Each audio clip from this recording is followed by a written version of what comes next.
Did you know that 1 in 4 adults report being in a relationship where they feel constantly criticized or controlled, yet 60% of those victims stay for months or even years? The pattern isn't random, it follows a predictable arc that narcissists masterfully script. If you've ever wondered why you keep returning to someone who hurts you, the answer lies in a 3-stage cycle that hijacks your emotions and brain chemistry. Stay tuned to see how this cycle is built and how you can stop it. The core mechanism is called the trauma bond, a strong emotional attachment that forms when intermittent reward and abuse are paired, making the victim cling to the abuser. Researchers label the 3 phases idealization, devaluation, and discard. During idealization, the abuser showers you with affection, known as love bombing, overwhelming displays of love to gain trust. Devaluation follows with criticism, gaslighting, making you doubt your reality, and emotional withdrawal. Finally, discard is the abrupt ending that leaves you confused and desperate for closure. This cycle exploits attachment theory, the study of how we form emotional bonds, to keep you hooked. Neuroscience shows that love bombing spikes dopamine, the brain's reward chemical, and oxytocin, the bonding hormone, creating a feeling of safety. When the abuser later withdraws affection, the brain experiences a crash similar to withdrawal from drugs, releasing cortisol, stress hormone, that heightens anxiety. This push-pull pattern repeatedly activates the limbic system, the emotional center, while the prefrontal cortex, the rational decision-making area, stays underactive, making logical assessment difficult. Studies reveal that such neurochemical roller coasters reinforce the trauma bond, trapping the victim in a loop of hope and fear.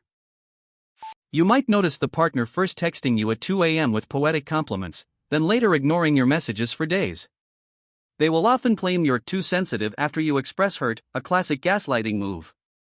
Watch for sudden mood swings, one moment they're charming, the next they criticize your appearance. They may also isolate you by disparaging friends, saying they don't understand our love. In public, they appear generous, yet privately they control finances or dictate what you wear. These concrete actions map directly onto the 3 stages of the cycle. Intelligent individuals tend to overestimate their partner's emotional stability because they project their own attachment insecurities, the tendency to see the other's behavior through the lens of one's own fears. A Psypos study found people routinely overestimate a spouse's insecurity, especially when unhappy, which blinds them to red flags. Moreover, the brain's reward circuitry rewards novelty, so the initial love bombing feels like a breakthrough, making even the most analytical mind overlook the later toxicity. Keycap 1 over-the-top affection early on, excessive compliments, gifts, and promises.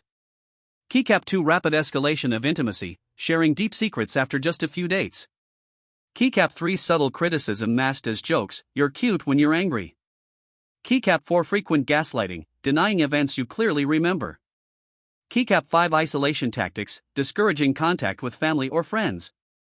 Keycap 6 unpredictable emotional swings, love bombing one day, silent treatment the next. Keycap 7 discard without explanation, sudden breakup or ghosting after months of devaluation. Each step grows more severe, signaling a deepening trap. Behind the facade, many narcissists suffer from fragile self-esteem, a deep, hidden sense of inadequacy that they mask with grandiosity. Their manipulative behavior serves a defensive purpose. By controlling others, they protect themselves from perceived abandonment. Impulsivity, difficulty delaying gratification, often links back to childhood trauma, as a Psypos study on intimate partner violence found, meaning early abuse can blunt impulse control, leading to aggressive outbursts. In short, the abuser's own unresolved wounds drive the cycle, turning you into a convenient source of validation. Researchers recommend the reality check journaled method. After each interaction, write down what was said, how you felt, and any inconsistencies. Review weekly to spot patterns. Strengthen your prefrontal cortex by practicing mindfulness, focused breathing that improves logical thinking. Build a support network. Studies show social support reduces reoffending risk for abusers and provides you with external perspective. Finally, set clear boundaries and enforce them. If they're repeatedly crossed, consider a safe exit plan. These steps empower you to break the trauma bond with evidence-based tools.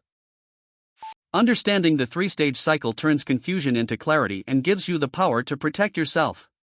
Knowledge is the first line of defense against manipulation. If this helped you, share it with someone who needs to understand this behavior. Follow for daily psychology insights that protect your mental health.